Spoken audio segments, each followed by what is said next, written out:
예, 보신 것처럼 2017년이랑 2025년 탄핵을 대하는 모습이 달라도 너무 다른데 왜 지금 정치권이 이렇게 오히려 혼란을 부추기는 걸까요, 우 대표님? 아니 그러니까 방금 말씀드린 것처럼 탄핵의 대상인 대통령이 자기의 억울함을 호소하고 자기를 지켜달라고 호소하면 집권당에 있는 친윤 의원들이 그걸 나몰라라 하기가 좀 어렵지 않습니까? 같은 자세로 가야 된다.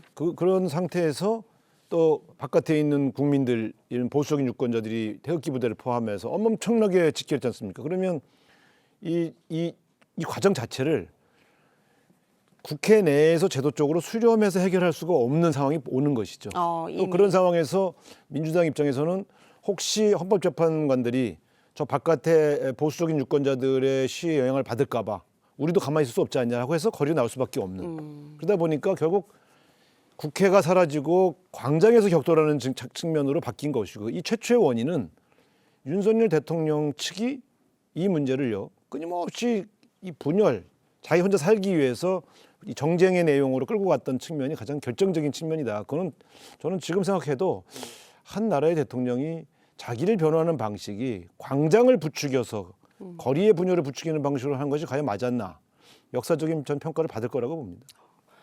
김 대표님, 우 대표님 말씀에 동의하시나요? 이번 같은 경우는 대통령 자신이 대통령의 비상대권을 행사하는 그런 쉽게 말하면 비상계엄금 선포 자체의 정당성을 이야기했기 때문에 이게 집권당 대통령을 배출을 한 집권당 입장으로서는 그거 대통령 말 아니야 틀려 이야기할 수 없었던 거죠.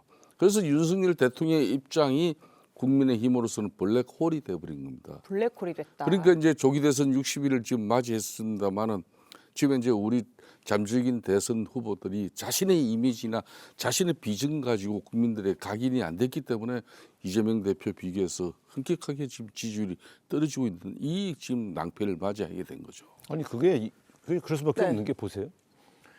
박근혜 대통령은 헌법재판소의 판결이 나와서 사흘 만에 방을 뺐어요. 네. 윤석열 대통령 아직까지 짐 안 빼고 있잖아요. 사흘이 지나도록. 그러니까 이번 주 중반에 뺀다는데 그럼 한 일주일이 머무르는데 짐 싸는데 무슨 일주일씩 걸려요. 그러니까 제가 볼 땐 증거를 인멸하고 있구나라고 의심하게 되는 거예요. 아, 짐을 싸는 게 아니라 증거를 아니 짐 싸는데 인멸하고 이틀이면 있다? 되지 뭘. 근데 지금 왜 일주일씩 필요하냐. 이 양반이 사저로 이동하고 나면 어차피 형사 재판의 대상이 되니까 여러 가지 압수수색 들어올 걸 예상하고 지금 차근차근 증거를 인멸하고 있는 것이라고 저는 의심하는 거예요. 방을 안 뺄 이유가 없잖아요. 서초동도 지금 방 비어 있는데. 그러니까 태도가 다르다.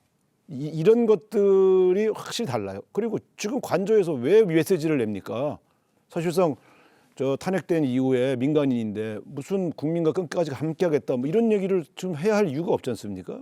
그래서 저는 이런 걸 보면서 이런 정말 정반대의 다른 태도, 이런 것이 결국은 계속 국민 통합을 저해하는 방식으로 진행되고 있다. 그래서 저는 보면서 윤석열 대통령이 계엄령을 선포한 것도 사실은 용서하기가 어려운데 최근의 태도들도 저는 탄핵 이후의 태도도 과정도 저는 사실은 굉장히 납득하기 어렵다 이렇게 좀 봅니다.